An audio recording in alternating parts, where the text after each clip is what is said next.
Now I know what you're thinking, and yes, this is because of Dank Pods. If you guys see this, you already know the drill. This video is sponsored by Antlion Mod Mic. You've seen the videos that I make. Why buy a gaming headset when you can just stick a microphone on it? And of course, who else does it better than Antlion Audio themselves? Go to antlionaudio.com/crinacle to get a mod mic for yourself today. Turn any headphone into a gaming headset. Before I start all of this, I know I came in kind of guns blazing, but let me just make it perfectly clear. I have no beef with Dank Pods. In fact, I myself am subscribed to the guy. I love him. He's an entertaining entity. In fact, I myself actually am a patron of his because I wanted to talk to him, and of course I even offered him some of my own collabs for him to review. He's a bit of a busy guy, which is why he couldn't review it. I really have to clarify. I and Dank Pods are not beefing. I have no problems with him. But you see, Dank Pods is a prolific supporter of a brand that we all know and love, Meze. I think he himself have single-handedly drove like majority of their sales at this point. Without Dank Pods, Meze would not be the powerhouse that they are today. But here is where I have a problem. I mean, you've seen the title already. Meze is not great. Oh yeah, I know. Pitchforks are now coming out. I get it. But please, stick around. Let me explain why I think Meze is not that great. Why I keep, throwing shade at them, calling them like all misses and no hits. Take this kind of like a Meze roundup video where I talk about literally everything on Meze's catalog. So let's start with the most popular one, the Meze 99 Classics. This is very, very popular, and for somewhat good reason. First of all, it's the most easily accessible for the mainstream crowd because the price tag isn't as expensive as the rest of their lineup. And second of all, bass. Now at this junction, I want to make an analogy. I mean, I always like to use food, so let's use food as an analogy. I always like to liken bass to salt. You don't want no salt because at that point your food is going to be bland. You want seasoning in your food. You don't want bland stuff. I'm not a white person. But at the same time, you don't want too much salt. After all, at that point, salt becomes the dominant flavor. For example, if any of us were to be reviewing something like, fried chicken, probably one of the first things that we would have to judge would be seasoning. Now, you are well within your right to like salt.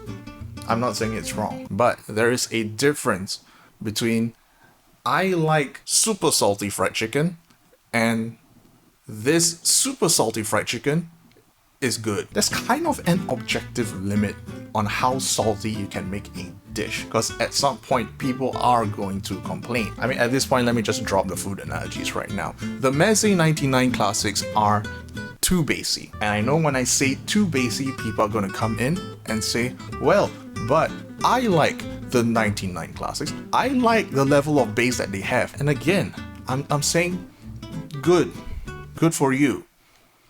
It's just not good. This is objectively too much bass. The tagline that I always like to give the 99 Classics is that it is audiophile beats. Just like how a lot of you would like to clown on beats for being, first of all, overpriced, too bassy, drowning out everything else in the frequency range. The same criticisms can be levied towards the 99 Classics, which is why I always say this. If you're a fan of the 99 Classics, you have now automatically waived your right to criticize anything that Beats has ever built. Is it gatekeeping? Sure, why not? But to me, it's just very simple. Don't be a hypocrite. If you like the 99 Classics for what it is, you'll probably like the Beats as well.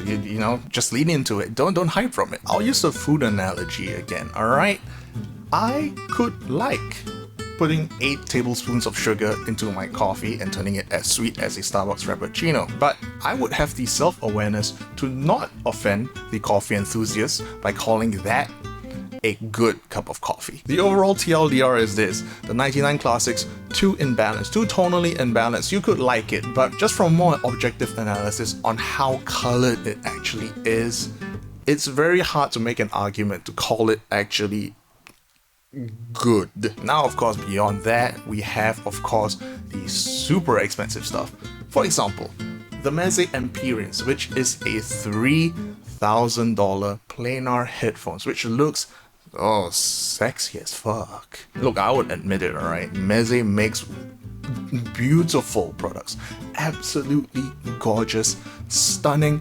I would love to have that displayed on my cupboard and never listen to it, basically. But why isn't the Empyrean supposed to be the top of the line? Well, here is the usual statement that I'll usually give for the Empyrean.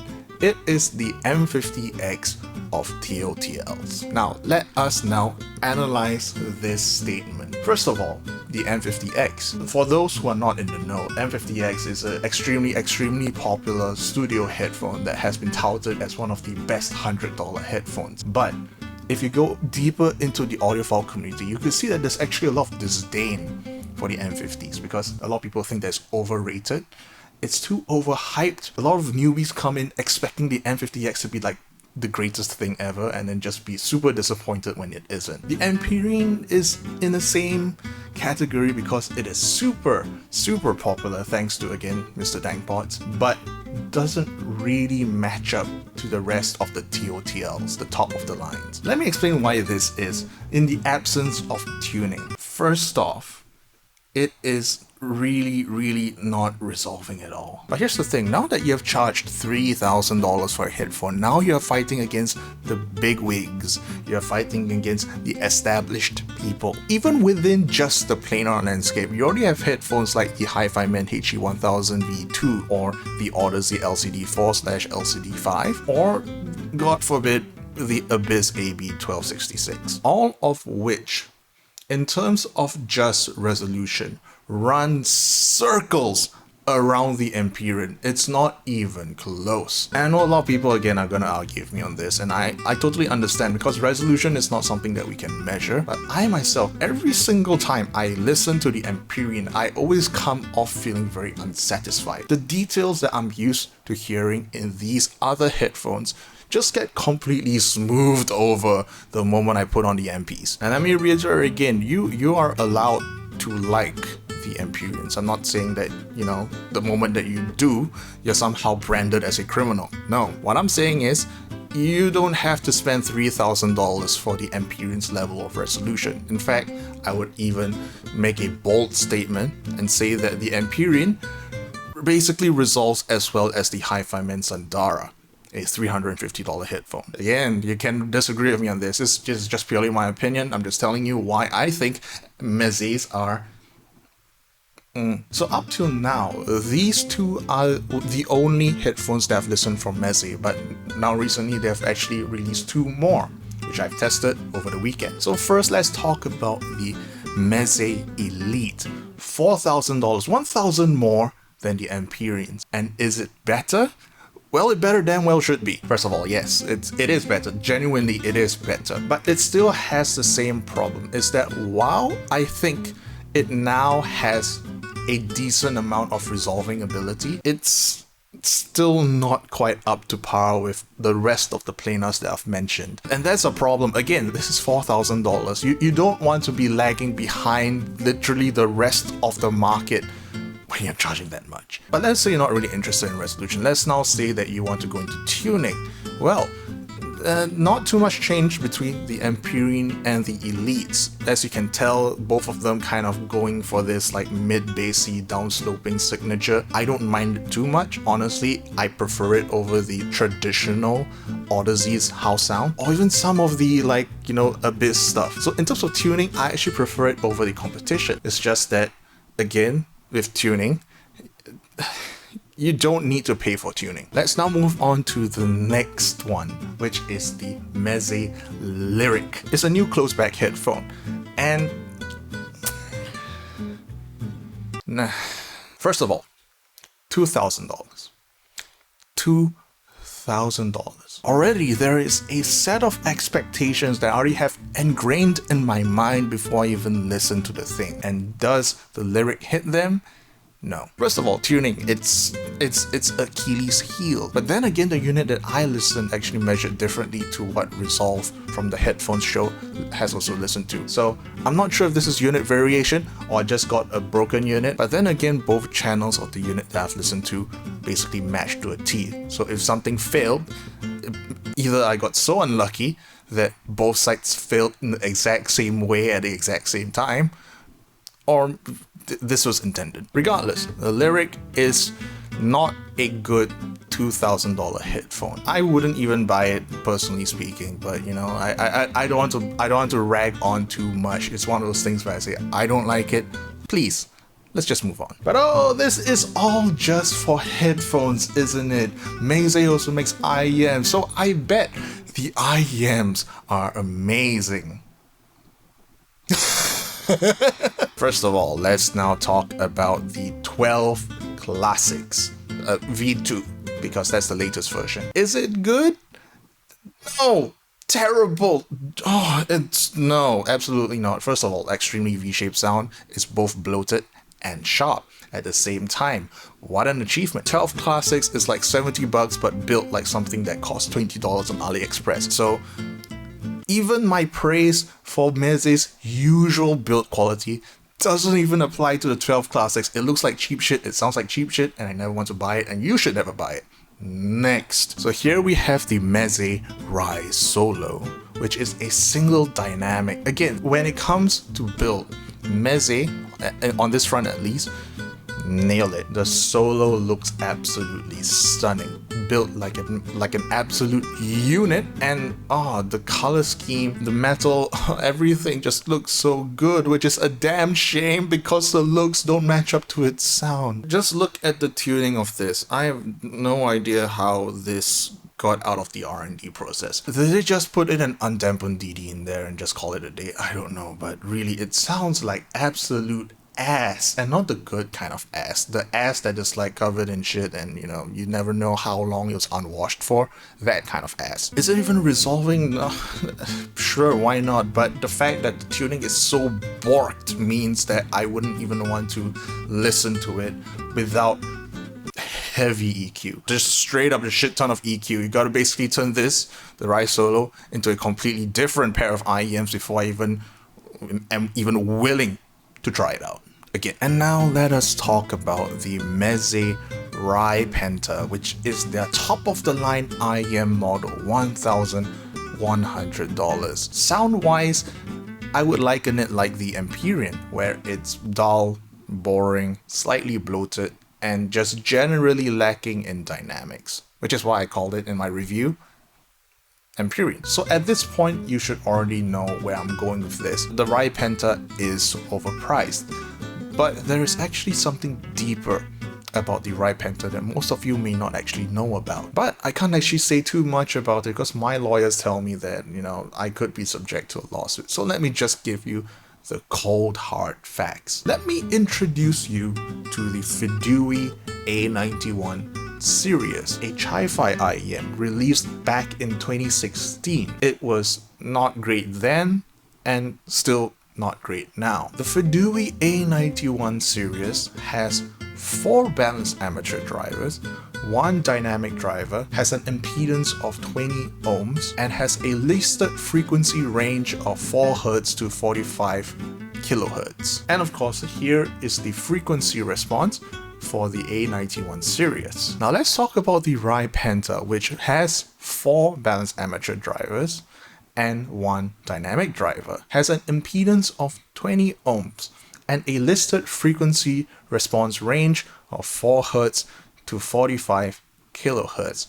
This is also its frequency response. And here it is with both of them compared to one another. Now, my lawyers say that I cannot say much beyond this, but I'm allowed to tell you again the cold hard facts. All of these are provided by the manufacturers. This data that I've obtained is obtained in my usual way. So, make your own conclusions. I really don't want this to be like a drama piece, but all I can say is... Okay, I can't say anything else.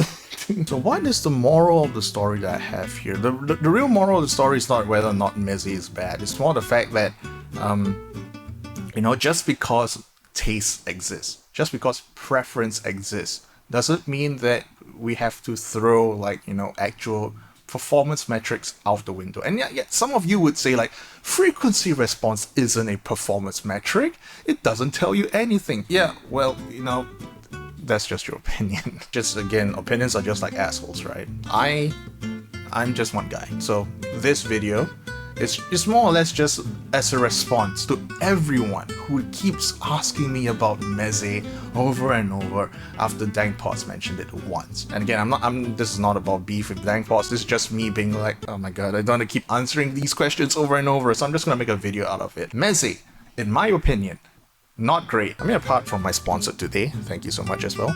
I also like to thank the people that allowed me to demo these headphones and IEMs as well. AV1, which is a shop in what I'll call an audiophile shopping center, in Singapore at least. I of course asked them if they'll be okay with me mentioning them in this video. They said, sure, why not? So to me, it's support the people who support me, support the people who allow me to criticize the things that they carry.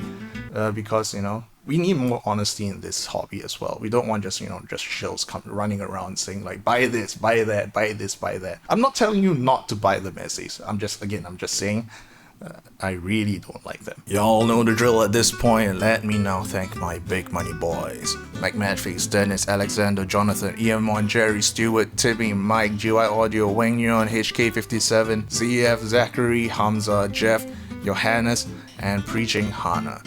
Thank you all for subscribing to my $20 and above Patreon, patreon.com/crinacle. And of course, for those who have subscribed to me on my YouTube premium memberships as one of the named ones, Benjamin, What's News, Dyson, and Phil. Thank you all. We're almost at 100k, boys. So let me just repeat the challenge that I put out again. If I hit 100k this year, I will be giving away 10 VO X crinacle FHE eclipses. You know I'm gonna do it. You know I will do it. But, you know, if we actually hit that, and now it seems like growth is slowing down, so it seems like I wouldn't actually be able to give it away. Please, but I don't know, you know, prove me wrong, right? So yeah, see you next week.